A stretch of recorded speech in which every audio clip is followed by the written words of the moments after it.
बीड जिल्हा परिषदेमध्ये शिक्षण विभागात अधीक्षक म्हणून वर्ग 2च्या पदावर उत्कृष्ट सेवा केलेले मोहनराव वामनराव शिरसाट म्हणजे बीड शहरातीलच नव्हे तर बीड जिल्ह्यातील एक सुप्रसिद्ध व नामवंत व्यक्तिमत्व होय।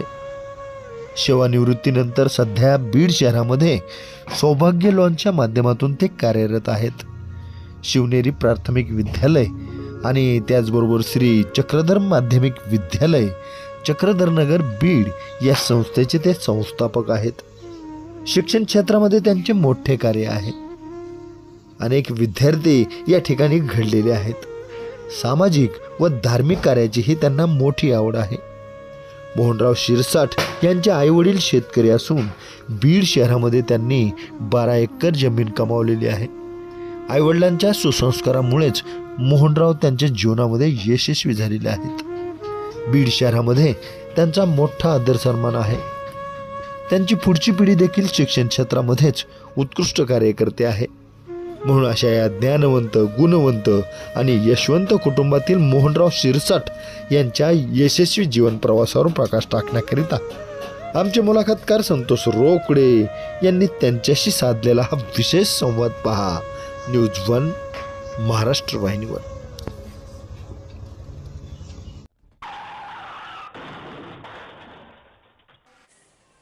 सर नाव सांगा। माझं नाव विवेक मोहनराव शिरसाट। सर काय करता आपण? आम्ही मुख्याध्यापक म्हणून बीड येथे संस्थेच्या शाळेवर कार्यरत आहे। सर न्यूज 1 महाराष्ट्र चॅनलच्या मुलाखतनामा या कार्यक्रमात तुमच्या वडिलांची बाबांची मुलाखत घेतली आहे। खरं तर दीपावली विशेष या भागातली मुलाखत आहे। वडिलांचा स्वभाव, त्यांचं उत्तम चारित्र्य, त्यांच्या समाजातलं वावरणं खरं तर अगदी जितके गुण द्यावेत तेवढे कमीत खरं तर। आणि अशा बाबांच्या पोटी आपण जन्म घेतला तर काय सांगाल? म्हणजे वडिलांबद्दल 2 शब्द व्यक्त करा म्हटलं, भावना व्यक्त करा म्हटलं तर काय सांगाल नेमकाच? नक्कीच खूप मोठ्या मनाचा माणूस आहे आणि खूप शून्यातून सगळं उभं केलेलं आहे त्यांनी आजपर्यंतच्या जीवनात। खूप मोठ्या संघर्षातून आलेले आहेत। शेतकरी कुटुंबातून त्यांचं पुढचं सगळं त्यांनी आयुष्य घडवलेलं आहे। म्हणजे अगदी शेती करता करता त्यांना त्यांची ऑर्डर भेटलेली आहे नोकरीची। तिथून पुढं त्यांनी सर्व 2 पैसे कमी कमवले असतील पण मान सन्मान, बाकी लोकांचे कामं करण्यात कोणताही वेळ न पाहता आमच्या घराकडे दुर्लक्ष केलं, एक वेळेस आमच्या शिक्षणाकडे दुर्लक्ष केलं, पण लोकांसाठी पूर्ण वेळ दिला त्यांनी आजपर्यंतच्या जीवनात। आयुष्यामध्ये बाप नावाचं पान खूप महत्त्वाचं असतं आणि जिथं बाप कणखर आहे, प्रामाणिक आहे, तिथली पुढची पिढी सुद्धा तशीच निघते नाही का? तर तुमच्या दृष्टीने तुम्ही आजवर जे बाबांना बघितलंय, तुमच्या नजरेतनं बाबा कसे आहेत नेमके? हे सांगणं खूपच अवघड प्रश्न विचारलाय तुम्ही तसं तर, पण त्यांच्या एवढं होणं पण आम्हाला जमतंय का नाही आम्हाला एवढी शंका वाटते आमच्या जीवनात। आणि त्यांचं सांगणं असतं किंवा कोणी तुमचं कितीही खराब करू द्या, तुम्ही कोणाचं खराब करू नका। प्रत्येक वडील या ठिकाणी लेकरांना काहीतरी द्यायलेले असतात, नव्हे ते कर्तव्य असतं। तुमच्या वडिलांनी तर भरभरून दिलं आहे। तर काय वाटतं नेमकं की नेमकी कुठली अशी गोष्ट आहे बहुमूल्य की जी बाबांनी तुम्हाला दिलेली आहे? आम्हाला दिलेले संस्कार हेच सगळ्यात महत्त्वाचं आहे। आजवर बाबांनी सांभाळलं, ती त्यांचं कर्तव्य होतं। आता परतावा करण्याची जबाबदारी तुमची, आता वेळ तुमची आहे। तर काय कशा प्रकारे आई वडिलांची सेवा करते ते सांगा। त्यांना काय जे काही हवं असेल ते पुरवणं एवढंच काम आहे। त्यांच्याकडे लक्ष देणं, इथून पुढं त्यांच्या तब्येतीची काळजी घेणं हाच महत्त्वाचा विषय होता। त्यांना जिकडे जावं वाटते फिरायला किंवा काही गोष्टी, देवदर्शन असेल, सगळ्या गोष्टी असेल, तेवढीच पूर्तता करा। त्यांच्या काही जास्त अपेक्षा पण नाही। आयुष्यामध्ये काय असतं की तराजू आपल्या समोर असतं आणि एका तराजूमध्ये संपत्ती असते आणि दुसऱ्या तराजूत आपले आई वडील असतात। तर काय निवडाल? आई वडीलच। संपत्ती आपण कमवू शकतो आपल्या स्वतःच्या मनगटाच्या बळावर, पण आई वडील थोडीच भेटणार आहे।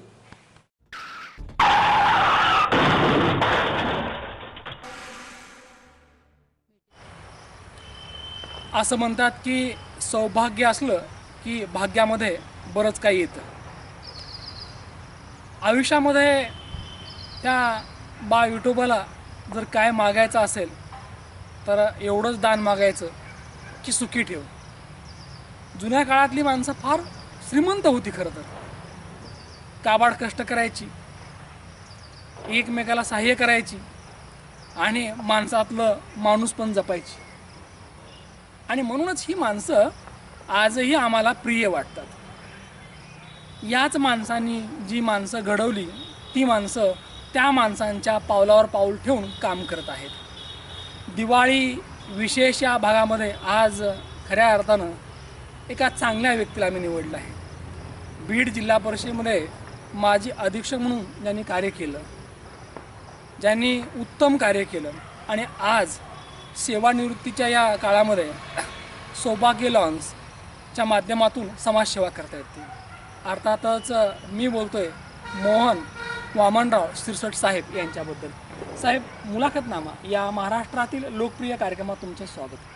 दीपावली विशेष या भागामध्ये आज आपण एकमेकाशी गप्पा मारणार आहोत. साहेब, आज जे दिसतंय ते तर मला घ्यायचं आहेच, परंतु आम्हाला घ्यायचं तिथून की जिथून खऱ्या अर्थानं सुरुवात झाली होती. काय सांगाल नेमकं की तुमचं जे सिरसट कुटुंब आहे ते मूळचं कुठलं, तुमचे आई वडील, एकूणच बालपणीचे दिवस कसे होते? माझं वडिलाचं मूळ गाव बीड तालुक्यात कळसंबर वडगाव या निकनूरच्या जवळच एक 5 किलोमीटर गाव आहे.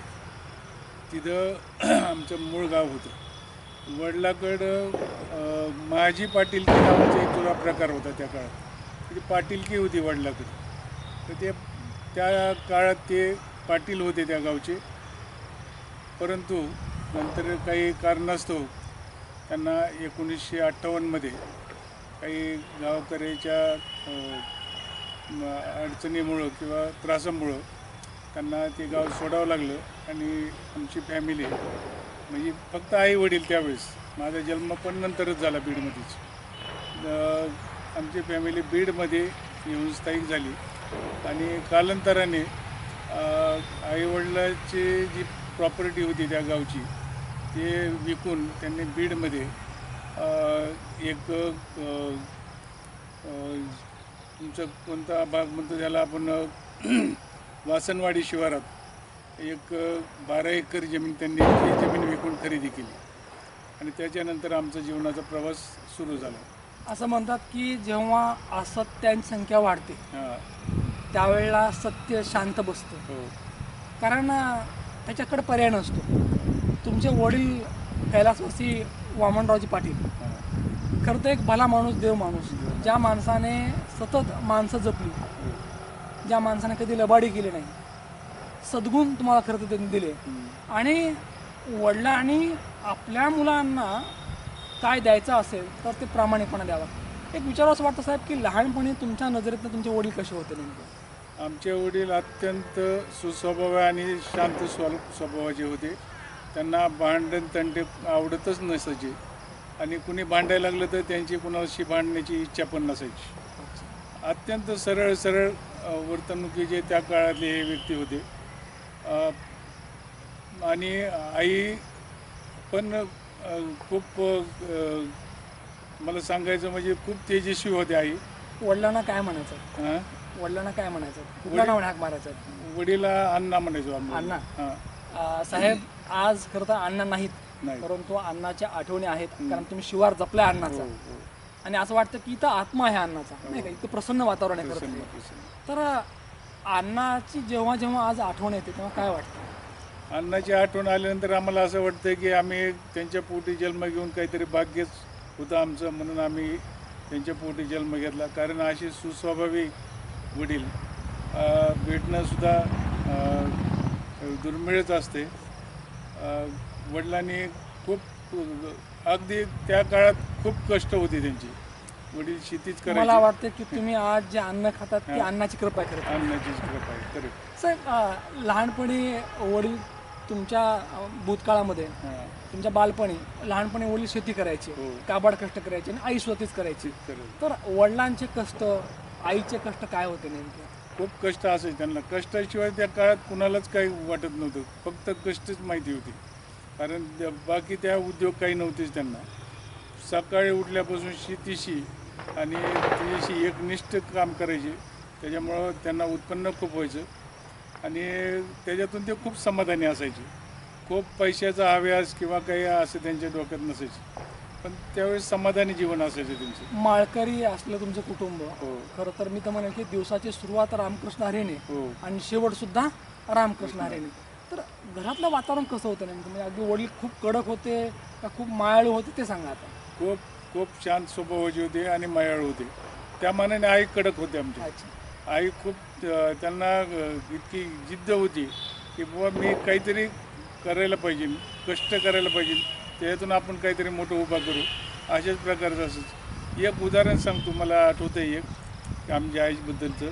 तर आईचं खूप अगदी छोट्या छोट्या गोष्टीपासून सर्व संसारात लक्ष असायचं, निरीक्षण होते आई. तुम्हाला सांगतो त्या आईने, मला लक्षात आहे आम्ही लहान असतो 5वी 7वीच्या वर्गामध्ये, तर त्या सकाळी पहाटे 5 वाजल्यापासून घरचे काम उरकून सकाळी 9 वाजता शेतात यायचे आणि 9 वाजल्यापासून पूर्ण दिवसभर शेतात राबराब कष्ट करायचे स्वतःच्या शेतीत. आणि त्याच्यानंतर संध्याकाळी 7 वाजता घरी गेल्यानंतर स्वयंपाक ते झाल्यानंतर रात्री 8 वाजता एक माळीवेसला बीडमध्ये एक मंदिर आहे, हनुमान मंदिर, तिथं ते पोथी ऐकायला जायचे. तर आश्चर्य असं आहे माझं की मला सांगायचं म्हणजे आता आजच्या आईने घडत नाही असं, पण मला नेमकं सांगतो तुम्हाला, आम्हाला जे अध्यात्माचे धडे दिले गेले त्या काळापासून दिले, लहानपणीपासून. तर मला 8 वाजता मी आईबरोबर जायचो एवढंच असताना. तर मी त्यावेळेस पूर्ण रामायण, महाभारत, तुमचा हरिविजय, भक्तिविजय, त्याच्यानंतर नवनाथ, ह्या पोथ्या मी त्यावेळेसच ऐकल्या 10वीच्या आतच, डबल ऐकले. तर त्याचे संस्कार मला आज अशा अनुभवाला भेटतात की आपलं जे स्थिर आणि मी सगळं व्यवस्थित वागतो हे मला अध्यात्माचे संस्कार आहेत माझे, असं मला वाटतं. आयुष्यामध्ये आई आणि वडील यांची भूमिका खूप महत्त्वाची असते. महत्त्वाची. कारण ही माणसं जर चांगली असतील तर आपण चांगले होतो. मला असं वाटतं की आईने आणि वडिलांने लेकरांना काय शिकवलं पाहिजे, तर चांगलं शिकवलं पाहिजे, नाही का. आणि ती शिकवण्याची जबाबदारी खरं दोघांची असते. तुम्ही आईच्या अनेक आठवणी सांगितल्या. आईला काय म्हणायचं? आईच म्हणायचं. आईच म्हणायचं. बरं, मग आईच्या, तुम्ही मग उल्लेख केला की आई निरक्षर होती, अंगठे बाजारती करतात, परंतु तरीसुद्धा आईकडे फार मोठं तत्त्वज्ञान होतं. तर आईच्या अवतीभोवतीचं तुमच्या भावंडांचं आयुष्य कसं होतं नेमकं? आईच्या वडिलाचे, दोघांच्याही? हां, आईच्या घरी सुद्धा आईचे वडील पाटीलच होते. अच्छा. आमचे ते 4 मामा होते आम्हाला आणि खूप श्रीमंती होती तिथं, आजोळी आमच्या. पण इतकी श्रीमंती आमच्या वडिलाकडे नव्हती. तरी पण आईची जिद्द असायची की मी सगळं कष्टाने हे सगळं उभा करेन. त्या जिद्दीवर त्यांनी खूप कष्ट केले. तुम्ही जी भावंड होता, तुमचे भाऊ असतील, तुमची बहीण असेल, कसं होतं तुमचं वातावरण? खूप चांगलं होतं, अगदी इतक्या प्रेमाचं होतं की आजपर्यंत सुद्धा त्या भावाचं आणि बहिणीचं प्रेम इतकं सलोख्याचं होतं की आम्हाला आजपर्यंत सुद्धा त्या भाऊन बहीण अगदी प्रियच आहेत. लहानपणी मग लुटूपुटीची भांडणं व्हायची का? भांडणात व्हायचे छोटे पाट खेळण्यात, अच्छा. पण ते फक्त तात्पुरतीच. थोरलं कोण होतं मग? थोरला मीच होतो. बरं, मला असं वाटतं की थोरलं होणं म्हणजे खरं चॅलेंज आहे, नाही का. कारण थोरलं म्हणजे सहन करावं लागते. तर एक थोरला भाऊ म्हणून तुम्ही काय नेमकी भूमिका बजावली? थोरला भाऊ म्हणून मला काही सहन करायची गरज नाही पडली, कारण माझा भाऊ इतका त्या लक्ष्मणासारखा इतका आज्ञाधारक होता की भावाला म्हणलं का नाही, भावाला असं आपल्याला करायचं आहे किंवा काही कामं असतील किंवा काही करायचं असेल काही नवीन, तर भावाला म्हणलं तर ते असंच म्हणायचं, नाही म्हणतच नव्हतं, नाही शब्दच नव्हता त्याच्यात. आणि ज्या शिवारामध्ये आज सौभाग्य लॉन्स आहे, तिथंच कधी काळी जमीन होती, ती वैती जमीन होती, आई वडील या शिवारात राबलेले आहेत. तर काय वाटतं नेमकं, कारण दोन्ही गोष्टीच्या जर आपण तुलना केली, म्हणजे जुना काळ आणि आत्ताचा, काय वाटतं? खूप बदल झाला. बरं, खूप बदल झाला. त्यावेळेस ती शेतीत खरं तर खूप आनंद भेटत होता आम्हाला. त्यावेळेसच्या शेतीचा आनंद न हे करण्यासारखं आहे. पण आज त्या पूर्ण आता ती शहरामध्ये आली ही सगळी जमीन, त्याच्यामुळे आता काय फक्त आम्ही सांभाळतो ही प्रॉपर्टी. साहेब, विचारावं असं वाटतं की सगळीकडे बघतो आपण की पैसा बोलत आहे, पैसा मारो परमेश्वर. अगदी जमिनीचे भाव अगदी गगनाला भिडलेले आहेत आणि अशा परिस्थितीमध्ये अगदी जिथं की सोन्याचं नाही, अगदी हिऱ्याचे भाव आहेत खरं तर. तर अशाही परिस्थितीमध्ये तुमच्या मनाला लालसा आली नाही आणि तुम्ही सगळं राखलं, कधी असं वाटलं नाही का आपण थोडं विकलं पाहिजे म्हणून? काय झालं साहेब, हे आम्ही कमवलेलंच नाही, त्याच्यामुळे आम्हाला विकायचं काही प्रश्नच येत नाही असं आमचं मत आहे. कारण काय, हे वडील प्रॉपर्टीचं स्वप्न तो जुन्या काळात की बाबा हे तळं राखायचं काम आहे, पाणी प्यायचं पण तळं राखायचं, इथपर्यंतच आमचं आहे. पुढची पिढीसुद्धा खूप चांगली आहे आमची. मुलं खूप तुमच्याकडनं एक मोलाचा सल्ला भेटला की जे आई वडिलांचं आहे ते फक्त राखायचं असते, ते विकायचं नाही. वा. मला असं वाटतं की असा सल्ला बऱ्याच वेळेला आयुष्य बदलून टाकतो नाही का. कारण काय असतं की माझ्याकडे आल्यामध्ये माझं ही आपली भावना तयार झाली असते. साहेब, लहानपणी तुमच्या कुटुंबातली दिवाळी असेल, दसरा असेल, अनेक सण तुम्ही साजरे केले असतील, तर तुमच्या सगळ्या भावंडांचा आवडीचा सण कुठला होता? आवडीचं सण दिवाळीच असायचं सर. कशी दिवाळी होती नेमकी? खूप छान असायची दिवाळी. बघा, योग कसा आहे आज की आजही मी आज आले ते दिवाळीच्या अगोदर आले नाही का, आणि ही मुलाखत दिवाळी निमित्त आहे. तर तुमची बालपणीची दिवाळी कशी होती? खूप छान असायची दिवाळी. काय मला आठवणी सांगा आता. काही आठवणी अशा सांगतो की त्या काळात खूप असे फटाके ते काही भेटत नसायचे, पण सणाला त्यावेळेस आता सध्या आपल्याला रोज सण आहेत, सर्व पदार्थ खायला भेटतील. पण तो काळ असा होता की पहिलं म्हणायचे की राजा दिवाळी सारखी, तसं आता प्रत्येक माणूस राजा आहे, राजा आहे. दररोज दिवाळी आहे दररोज. पण त्या काळ असा होता की त्यावेळेस आम्हाला कधीतरी पोळी खायला भेटायची किंवा तळलेले पदार्थ खायला भेटायचे. हे फक्त सणालाच भेटायचे. त्याच्या आधी कधी असे पदार्थ तयार होत नव्हते. त्यामुळे खूप वाटायचे दिवाळी आल्यानंतर आपल्याला हे खायला भेटेल, तळलेले पदार्थ असतील, काही गोड खायला भेटतं, लाडू भेटतील, करंज्या भेटतील. त्यावेळेस मधल्या काळात तयार होत नव्हतं काही. आई दिवाळीच्या वेळेला अनेक पदार्थ करायचे. तुमचा आवडीचा पदार्थ कुठला होता? आमचा आवडीचा पदार्थ लाडूच असायचा. आजही आहे का मग? बरं, मग आईच्या हातच्या लाडूची चव कशी होती नेमकी? खूप छान असायची. छान होती. खूप छान असायची. ते कारण ती एक टॅक्टच आहे, ती एक करण्याची पद्धतच आहे. ती आज नाही होत कुणाकडून. ती म्हणजे आईच्या हातच्या लाडूला एक वेगळी चव होती, नाही का. बरं साहेब, लहानपणी अभ्यासात कशी होता? तुमची शाळा, तुमचे मित्र, तुमचे गुरुजन ते सांगा. गुरुजन छान होते त्यावेळेचे, पण शाळेकडं खूप काय लक्ष नसायचं आमचं. आम्ही शाळेत जायचो, पण आईवडिलांच्या व्यवसाय शेती असल्यामुळे शाळा सुटल्यानंतर आम्हाला शेतातच काम करावं लागायचे. त्या काळात काही असे छोटे छोटे कामं करायला व्हायची आईवडील. त्याच्यामुळं खूप अभ्यास हा प्रथम प्राधान्य नसायचं.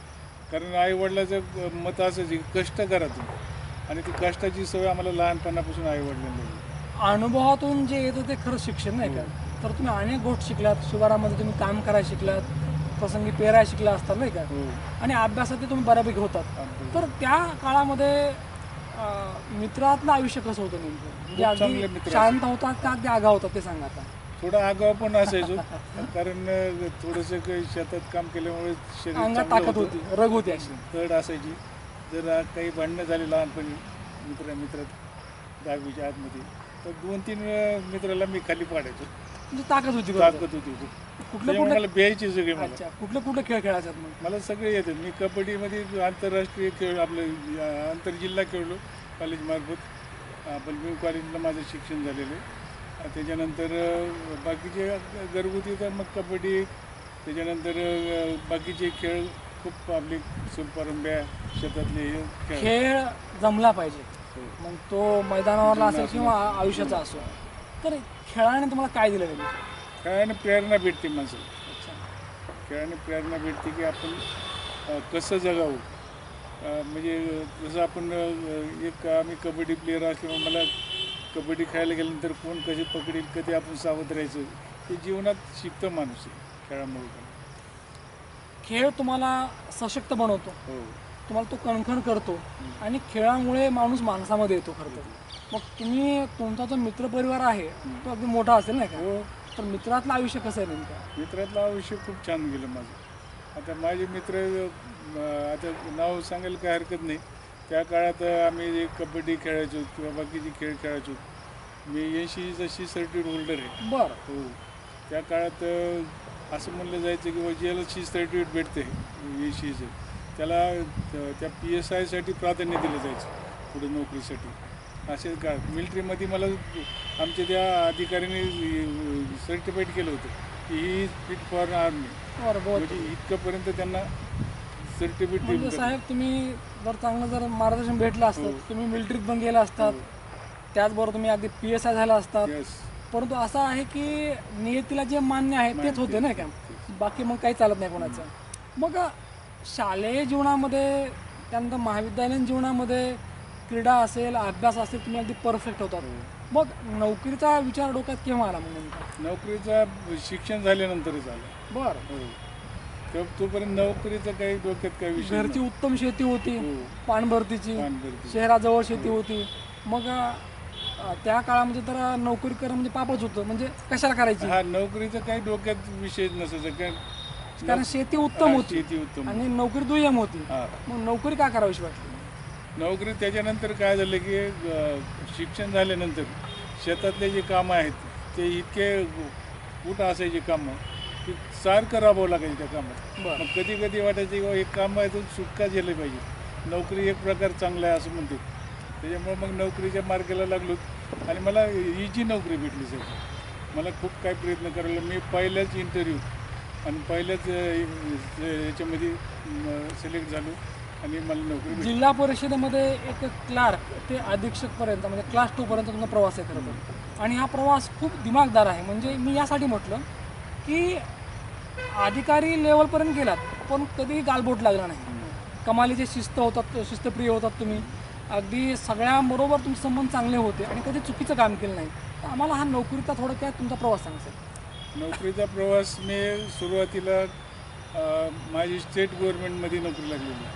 मी पहिल्यांदा सांख्यिकी सहाय्यक या पदावर 84मध्ये जॉईन झालो प्रौढ शिक्षण कार्यालयामध्ये. तिथं काही काल गेल्यानंतर आमचं ते पद कन्वर्ट झालं आणि पुन्हा आम्हाला क्लरिकलमध्ये घेतलं गेलं.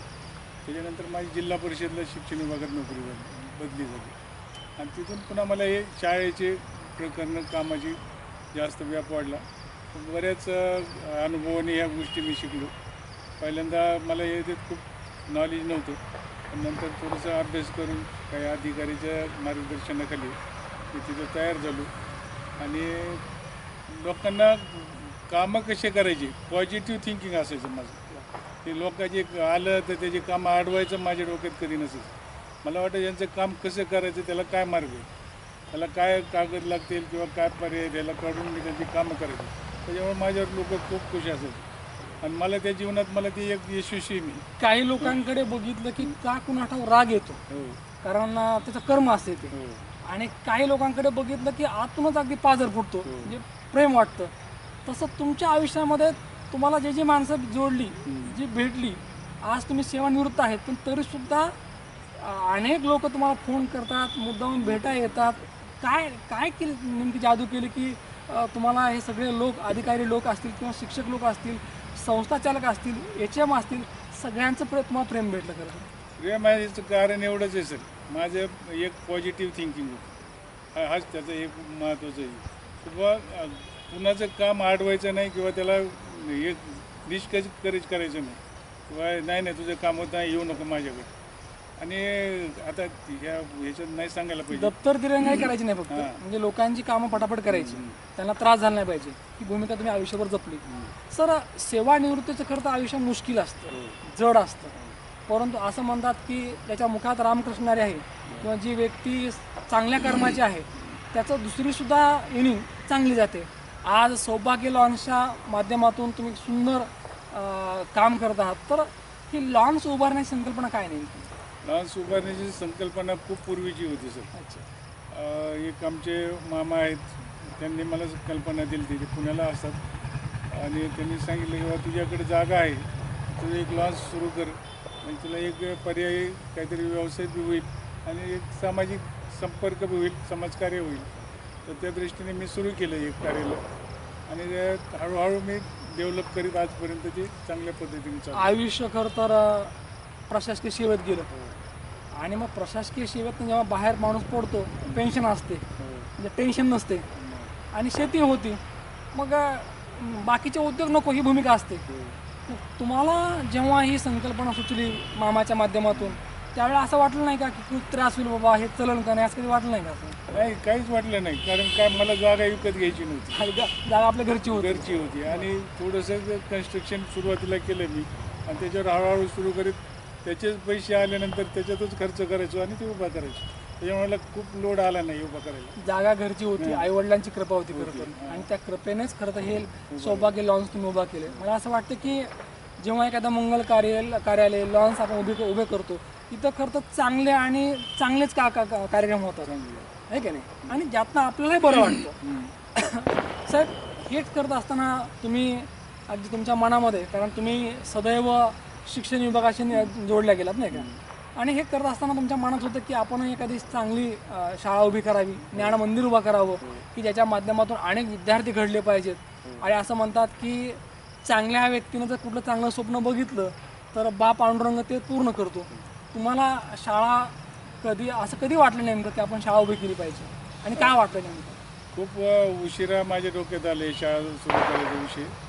त्याचं कारण असं की एक विनाअनुदानित शाळा होती इथं ज्या भागामध्ये, आणि त्या संस्था चालकाला काही ती शाळा चालवायची इच्छा नव्हती. मग मला बऱ्याच दिवसापासून ते मागं होते की बाबा घ्या, तुमच्याकडे जागा आहे, घ्या तुम्ही शाळा. पण मला वाटायचं नको आहे कटकटी शाळेत. आम्ही त्या अनुभवचं डिपार्टमेंटमध्ये पाहायचो की बरेच कटकटी असते त्या शाळेमध्ये, पाहतो असायचो होतं आम्ही नेहमीसाठी काही कामाच्या स्वरूपात. पण एक प्रॉब्लेम असा झाला नंतर 6 महिन्यानंतर की आमचे ही प्रॉपर्टी एक नगरपालिका हद्दीत आली, आणि त्याच्यानंतर तिचं रिझर्वेशन पडेल असं एक थोडी भीती निर्माण झाली आमच्या मनात. आणि काही लोकांकडून बोललं चाललं की बाबा तुमचं रिझर्वेशन पडणार आहे या जागेवर. आमचे एक नगरसेवक मित्र त्यांनी आम्हाला सांगितलं की बाबा तुमचं थोडंसं रिझर्वेशन टाकायचा आमच्या अध्यक्षाचा विचार आहे. तर मग आम्ही विचार केला की आता हे वाचवायचं कशी, वडील उभारची प्रॉपर्टी खूप कष्टाने त्यांनी उभं केलेली, कमवलेली. आणि मग आम्ही डोक्यात आले की काय पर्याय असेल त्याला. मग एक रात्रभर मला झोप नाही आली, पण मी विचार केला की काहीतरी पर्याय काढावं लागेल. मग मला आठवलं की त्या व्यक्ती माझ्याकडे 6 महिन्यापासून मागे किंवा तुमच्याकडे जागा आहे, घ्या तुम्ही, युनिट चालेल तुमच्याकडे चांगलं, तुम्ही त्या डिपार्टमेंटमध्ये आहात आणि तुम्हाला ते चांगला अनुभव आणि तुम्ही चालू शकाल ते. तर मग मी दुसऱ्या दिवशी त्यांना भेटलो आणि त्यांच्याकडून हे घेतलं की बाबा काय हरकत नाही, मी करतो ते शाळेचं नियोजन. आणि त्याच्यानंतर घेऊन मी ते सुरू केलं. मी 2 मजली बिल्डिंग बांधली सर ती शाळेच्या आधी. विनाअनुदानित शाळा होती, त्याच्यानंतर माध्यमिक शाळा त्याला जोडली. ऐका ना, मला साहेब असं वाटतं की आपल्याकडे जागा असते, वेळ असतो, पैसा असतो, परंतु काय उभा करायचं हे आपल्याला समजलं पाहिजे. एखाद्या व्यक्तीने असं म्हटलं असतं की चला आपण मध्यालय उभा करू, परंतु मध्यालय उभा केलं असतं तर लोकांचं आयुष्य उद्ध्वस्त झालं असतं. तुम्ही विद्यालय उभा केलं आणि लोकांचं आयुष्य तुम्ही घडवलं खरं तर काय नेमका प्रवास कसा नेमका? कारण शाळा उभारणं सोपं नसतं. नाहीच. मला सांगतो ना, मला खूप आमचे काही मित्र सांगायचे की तुझे एक रोडवर आता ती प्रॉपर्टी जमीन आहे वडील उभारची, तू तिथं एक बिअर बार टाक.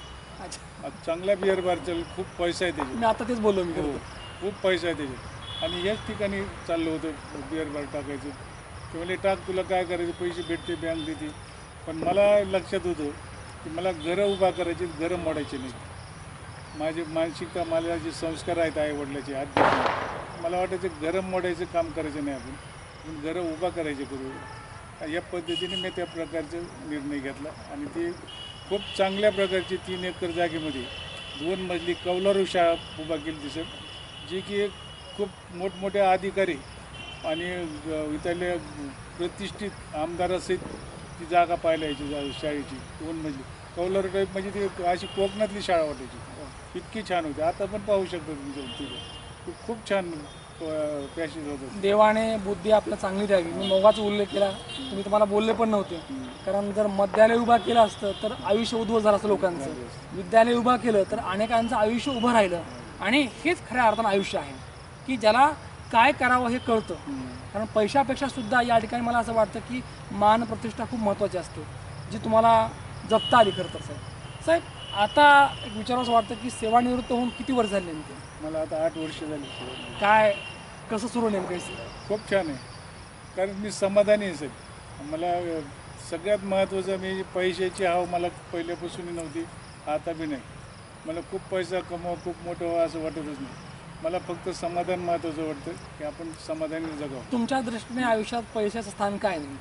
काहीच नाही, पैशाचं स्थान नाही मला काही. साहेब ज्याप्रमाणे तुम्ही तुमच्या प्रवासाबद्दल बोलत, एक घटक राहिल्या खरं तर तुमच्या सौभाग्यवती आणि तुमचे मुलं काय करतात नेमकं? आता आमच्या सौभाग्यवती गृहिणीच आहेत. बरं. हो. आणि मुलगा BE सिव्हिल झालेला होता, त्याच्यानंतर त्याला BA BEd करायला लावलं. आणि माझीच माध्यमिक शाळा विनाअनुदान होती, त्या विनाअनुदानी शाळेवर त्याला शिक्षक घेतलं. त्याच्यानंतर तो आता त्या शाळेवर मुख्याध्यापक म्हणून काम करतो. बरं चालेल सगळं आहे की नाही? व्यवस्थित चाललं. एक मुलगी पुण्यात राहते, तिचा मालक पिंपरी चिंचवडमध्ये महानगरपालिकेला सिव्हिल इंजिनियर आहेत, त्यांचं खूप चांगले व्यवस्थित आहेत. एक विचारच वाटतं की माणूस आयुष्यभर सतत मागायला असतो, परंतु काही माणसांना काय मागावं हे नीट कळतं नाही का. तर तुम्ही आजच्या या घडीला बा विठोबाकडनं काय मागता नेमकं? काय विठोबाकडे एकच मागतो की मला सुख शांती दे, इथपर्यंतच माझी मागणी, बाकी काय मागायचं नाही. ह्याची दान देगा देवा तुझा विसर न व्हावा. कारण दान काय मागावं, काय मागितलं पाहिजे की तुझा विसर फक्त होऊ नये, माझ्या मुखामध्ये तुझं नाम राहावं, की जेणेकरून माझा प्रत्येक दिवस चांगला जावा. कारण आयुष्य किती आहे माहीत नाही, पुढं काय लिहून ठेवलं हेही माहीत नाही, परंतु एक मात्र माहीत आहे की त्याचं नाव घेतलं, त्याचं नाव जपलं की तो आपल्याला जपतो. आज पण मी देवाचं स्मरणच करतो. त्याचं नाव जपलं की तो आपल्याला जपतो. आणि साहेब पहिल्यापासूनच ते नाव जपतायत म्हणून कधीच वाईट झालं नाही, चांगलंच होत गेलं. आणि आज बऱ्यापैकी त्यांचं आयुष्य सुरू आहे, आनंदात आयुष्य सुरू आहे. साहेब मी एवढंच म्हणेल की तुम्हाला पुढचं आयुष्य आणखी खूप चांगलं जावं, सुखाचं जावं, समाधानात जावं, यासाठी तुम्हाला खूप खूप शुभेच्छा. निश्चितच या ठिकाणी ही मुलाखत तुम्हाला आवडली असेल. परत भेटू या पुढच्या मुलाखतीमध्ये. परत पाहत राहा न्यूज 1 महाराष्ट्र चॅनल. धन्यवाद.